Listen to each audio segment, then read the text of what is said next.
সোনালি, current তো এখনো আসেনি, ঘুমাবো না নাকি আজকে? কি খবর কে জানে কারেন্টের, কখন গেছে 10:30টার সময় মনে হয় গেছে, এখন প্রায় 1.5 ঘন্টার কাছাকাছি কারেন্ট নেই।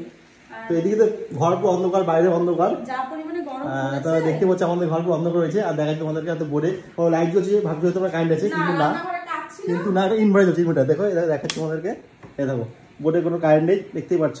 আর ইনভার্টার দেখো, পাখার স্পিড দেখো, স্পিড পুরো কমে গেছে, হাওয়া লাগছে না, না একদমই হাওয়া লাগছে না। আর বাইরে পুরো অন্ধকার, বাইরে পুরো অন্ধকার, দেখতে পাচ্ছ বাইরে পুরো অন্ধকার, কোনো কারেন্ট কোনো কিছু নেই, মানে অবস্থা খুব খারাপ আছে। এত আছে, গরমও পড়েছে ভালোই।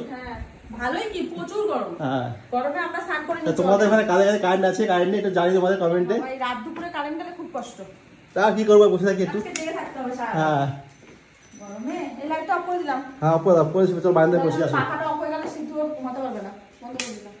চলো বারান্দায় হাওয়া আছে, সেখানে যাই।